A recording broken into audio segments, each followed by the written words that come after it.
دا د امیر خیانت شو د خلکو سره. بادشاه به د خپلو والیانو کشف الحال کوي، زما د امیرانو، زما د رئیسانو، زما د قمندانانو د عامو خلکو سره چلخ څنګه. عمر فاروق رضی الله تعالی عنه د سعید ابن عامر ولایت ته راغی. نقصانات پکې دي.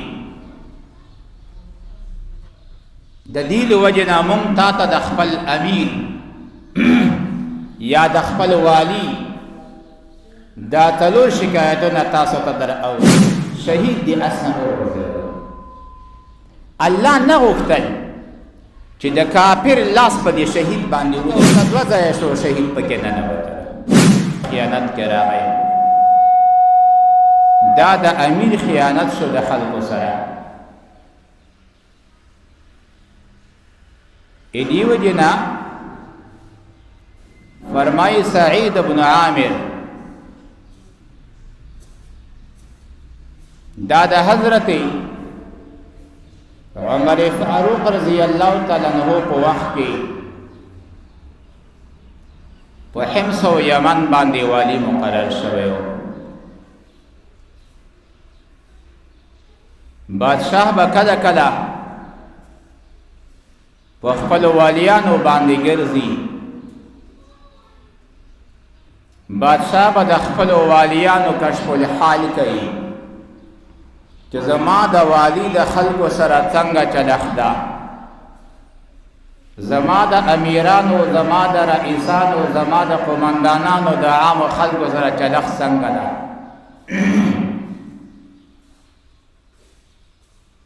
عمر فاروق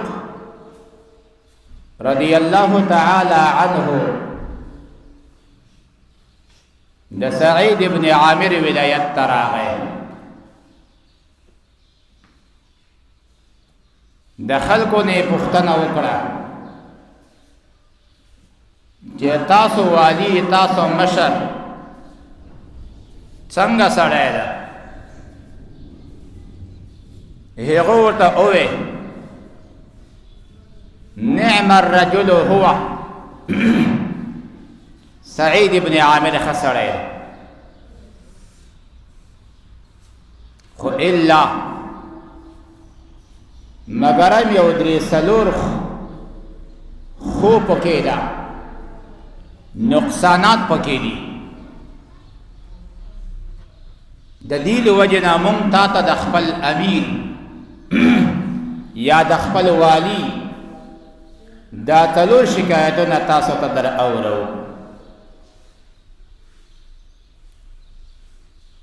سعید ابن عامر راو غوښتلو راشه له دوی نه اول نه خبره اوري. زمونږ د والی یا زمونږ د مشر کوم نقصانات دي؟ دوی ورته وویل یو نقصان دا چې د ماخستن د لمانځه نه بعد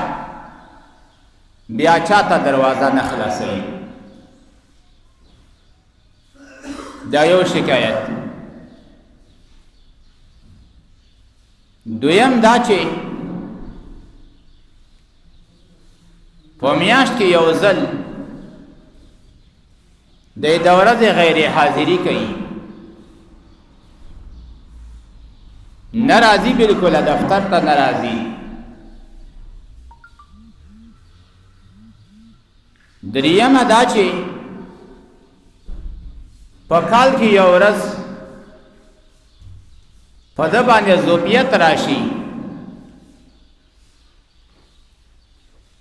بالکل موږ پوهېږو نه چې دا څه علت ده. او څلورم دا چې سحر وختي نه راوځي، حتی لمر ختلی وي د هغې نه بعد راوځي، چې د خلکو نه یې پوښتنې واورېدلې.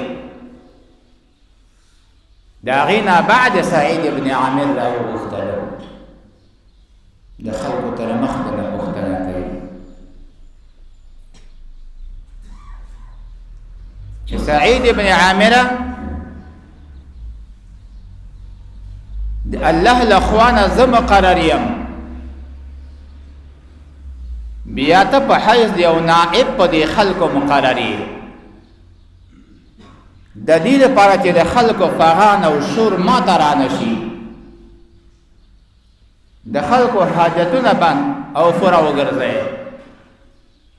د ستا دا خلک دا ولایت رعیت یو څلور شکایتونه لري ما ته به د دې څلورو شکایتونو جواب راکړئ او که ما ته د جواب را نه کړلو معقول جواب زه به تا ته سزا درکوم سعید ابن عامر رضی الله تعالی عنہ عرض کوي یا امیر المؤمنین کوم شکایت ده و یو شکایت دا خلق وایي چې د ماسوتن د لمانځه نه بعد بیا چاته نه راوځي سعید عرض کوي بالکل دا خبره صحیح ده ما دا ورځ وخت رعیت ته ورکړی هغه مې ملت ته ورکړی عامې خلکو ته ورکړی خو د ماخوستن د لمانځه نه بعد وخت مې الله ته ورکړی بیا د الله عبادت کوم نو په دې وجه باندې دروازه بنده کم او چاته نه راوځم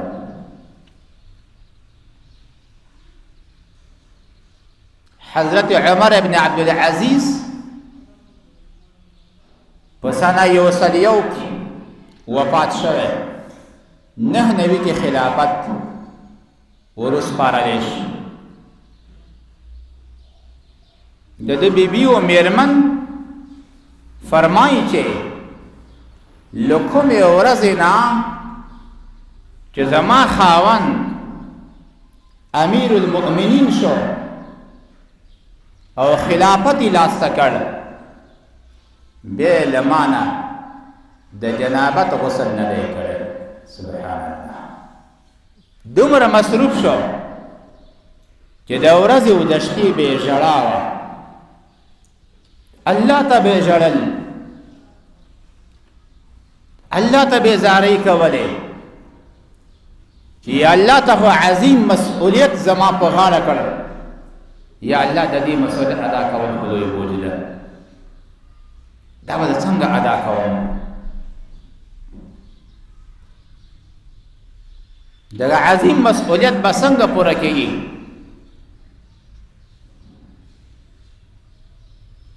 سعید ابن عامر سیدنا عمر رضی الله تعالی عنہ پوښتنه کوي دا خلک وایي چې سعید ابن عامر رضی الله تعالی عنہ په میاشت کې یو ځل غیر حاضري کوي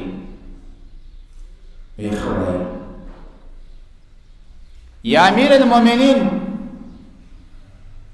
زما دا یو جوړه کالی دي یو میلنګ دا یو می ساده ده نو زمون موسم یخ ده دا کالی می په ځان کې خیرن شي نو یا په دو جمعو کې یا په دریو جمعو کې یا نهایي میاشت کې یو ځل دا صادر او باسم وی مینځم چې تر څو پورې وچیږي بیا د هغې نه لنګ جوړ کړم بیا خپل لنګ وباسم بیا دا ومینځم چې دواړه مینځلې کېږي او بیا وچیږي نماز تیار شي د دې له وجې نه زه خپل دفتر ته حاضري کړی نه شم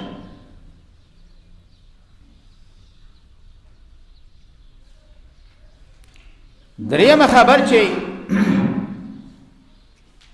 په کال کې ورځ ما باندې ضعف راځي هغه ورځ چې خبیب ابن عدی رضی الله تعالی عنه خبیب ابن عدی دا په تنعیم مقام کې مسجد عائشہ رضی اللہ تعالی عنہا په دې ځای کې د حارث زامنو د خپل مقتول په عوض کې اعدام کړ. 2 رکعته لمونځ کوي او د لمانځه نه بعد فرمایي لا ابالي حين اقتل مسلما بأي جرم في الله مسرعي وذاك في ذات الإله وإن يشاء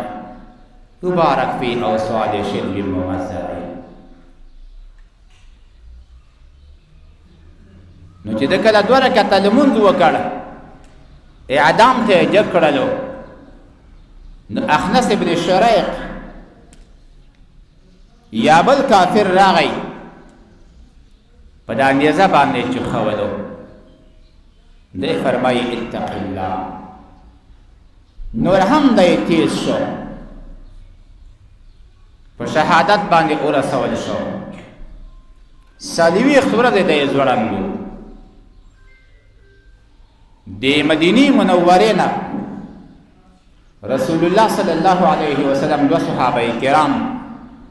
مقداد ابن اسود زبیر ابن عوام رضی الله عنهما ورولېږل چې دا شی زما ملګری زما صحابي را خلاص کړی وی. خو په دې حالت کې چې دا خبیب شهید کیږي لدینه مخکې عرض کوي اللهم بلغ سلامي الى رسول الله صلی الله علیه وسلم. یا الله زما سلام محمد رسول الله صلی الله علیه وسلم ته ورساو. رسول الله مجلس کې تشریف فرمانا صحابه کرام ناس دي. رسول الله فرمایي وعلیکم السلام ورحمت الله. صحابه کرام عرض کوي یا رسول الله صلی الله علیه وسلم دا څه چل چا سلام واچوله؟ په سترګو مبارکه کې اوښکې راغلې چې تاسو یو مجاهد ملګری خبیب ابن عدی رضی الله تعالی عنہ شهید کړی شو. هم باندې سلام واچوله. 40 ورځې بعد چې دا 2 صحابه کرام فدایان را ورسېدل د شپې را خلاص کړل. شاوخوا کفار دي دا ځان سره په اس باندې سملولو روان شول. کفار راویښ شول پیرادارانو چغه ګډه کړه. دوی تیز شول. په دې وخت کې خبیب رضی الله تعالی عنہ د اس نه ورسېدل. شهید د اس نه ورسېدل. الله نه غوښتل چې د کافر لاس په دې شهید باندې ولګېږي. ځمکه ورته 2 ځایه شو شهید پکې نه ننوتل. ادي وجنه خبیب رضی الله تعالی عنہ ته بلیع الارض ویل شي. د ځمکې تیر شوی انسان. نو زما د زوپیت وجه ده هغه وخت زه هم کافر وم د خبیب په قتل کې ما هم همکاري کوله. ما ته چې هغه صحنه را په یاد شي بیهوشه شوم چې ما سره به الله څه چلن کوي په قیامت کې.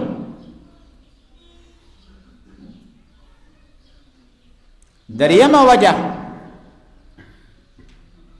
سعیده سلورمه وجه گیز مده ناوخته راوځي به آب. د هغې وجه دا چې زما کور والا بیماره ده مریضه ده په کور کې بل څوک نه لرم. نو د لمانځه نه بعد د هغې لپاره تیاری ونیسم. د اذکارو نه بعد تیاری ونیسم. د چی د پخلی انتظام برابر کم. د په دې باندې ما باندې لمر راوخیږي. د لمر ختو نه بعد بیا راشه خپل دفتر ته.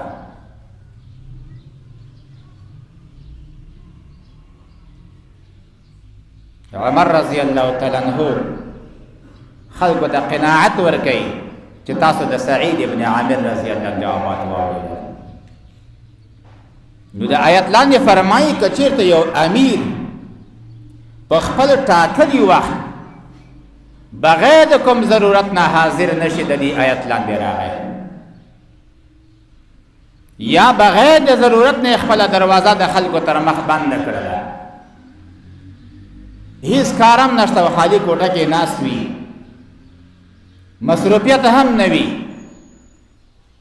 بس دروازه کې کسان ولاړ دي نشته او یا مصروف ده او نشته او مصروف ده او نشته او جلسه ده د دې آیت لاندې راځي چې بیا به دغه کس د الله په نسب باندې په ګناهګارو او خائنینو کې راپورته شي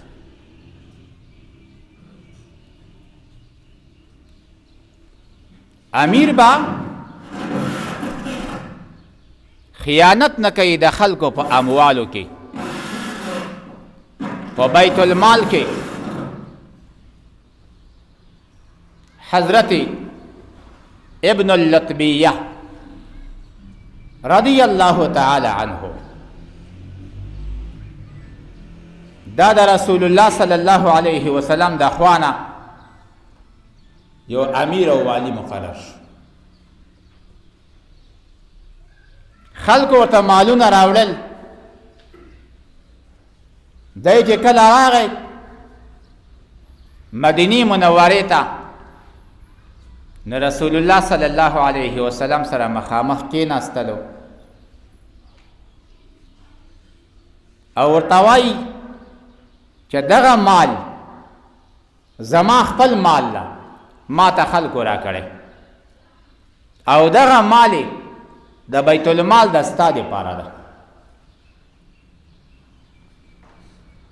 د رسول الله صلی الله علیه وسلم په رنګ کې تغییر راغی رنګ کې د غصې آثار معلوم شول د هغې نه بعد منبر ته وختلو د الله د حمد و ثنا و صلات نه بعد وفرمیل د حمد و ثنا نه بعد چې زه یو کس ولیږم بیا ما ته راشي هذا لي و هذا لک دا زما او دا د ستا ولې دی د خپل پلار او مور په کور کې کیني نه چې آیا بیا هم خلک دته دا شی ورکوي د دین یو مسئله ثابته شوه که چېرته یو مسئول که چېرته یو قاضي یو امیر یو قمندان مخکې د ستا سره تعلقات او ملګرتیا وي تګ او راتګ وي او ناسته او پاسته وي کله ته جامې ورکوې کله هغه درکوي اوس هم هغه شانته وي هېڅ پروا نه کوي خو چې تر پرونه پورې تا د چا سلام نه جواب کولو نن شا مدام په دروازه کې ناستې نن خوراکونه وروړي چې خاکونه او مشروبات او جامې او نور څه موټر او پوزیشن برابر راځه صاحب او راځه صاحب او راځه صاحب دینه معلومیږي چې ستا څه هدف ده د الله په خاطر باندې نه ده یا هدیه او تحفه وروړې مخکې د دا هدیه نه وروړله او دا هدیه او تحفې په نامه باندې وروړې دا خیانت شو دا نه ده دا حرام او دا ګناه او دا جرم ده امام ابو حنیفه رحمه الله فرمایي که چېرته قاضي د مدعي یا د مدعي علیه مړی وخوړه او مخکې عادت نه وي د قاضي د قضا به هم صحیح نه وي یا قاضي په خپله مطالبه کوي چې ما قاضي کوي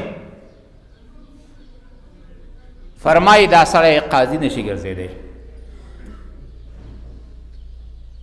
دې وجه نه خیانت به بیت المال کې نه کوي دا د امیر مسئولیت تا دا د مشر مسئولیت تا که افراد هر څه کوي خو چې کله مشر ته خبره ورغی د خبرې تفتیش ونه کړ ټوله ګناه په امیر باندې ده د حضرت رسول الله ټول وایي صلی الله علیه وسلم. یو صحابي مدعم رضی الله تعالی عنه دا د رسول الله صلی الله علیه وسلم سره په غزا کې روان، چې واپس کله راځي په لاره کې استراحت کوي، د هغې نه بعد روانیږي. دا ګورې صحابي ده، ملګری د حضرت محمد مصطفی صلی الله علیه وسلم.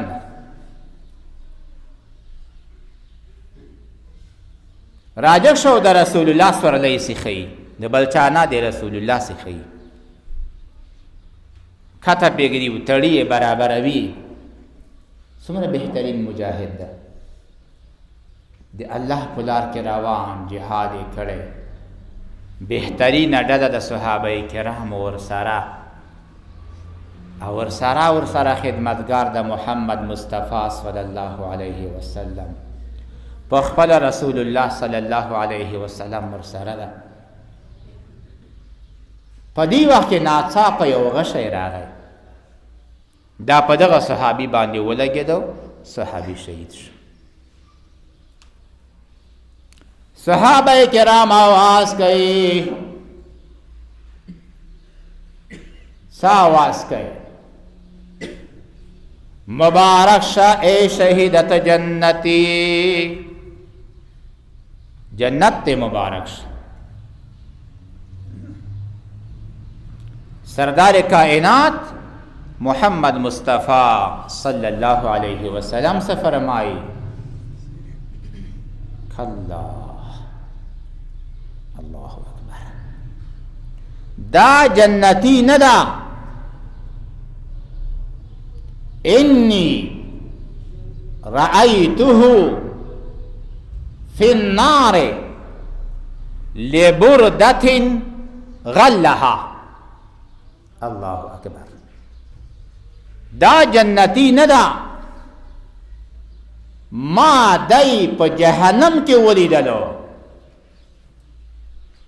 ولی یو صادری د مال د غنیمت نه بغیر تقسیم نه اخیسته او پټ کړی، یو صادری پټ کړی، د یو صادر د وجې نه ما دای په جهنم کې ولیدلو.